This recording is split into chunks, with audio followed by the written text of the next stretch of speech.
Кыргызстандагы алдыңкы окуу жайлардын бири болгон Кыргыз-Түрк Манас университетинин куруучу ректору профессор Карыбек Молдобаевдин 90 жылдыгына карата бул инсандын өмүр жолун эскерген иш-чара болуп өттү. Окуу жайда 10 жыл бою ректор болуп иштеген бул инсандын университеттин түптөлүп өнүгүшүнө кошкон салымы чоң.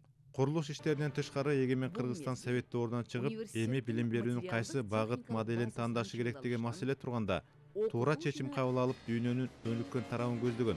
Тактап айтканда батыш билим берүү системасын тандаган. Бул кадам туура жана учурунда болгонун кийин убакыт далилдеди дешет окутуучулар. 12 жыл кызмат кылды ректор катары.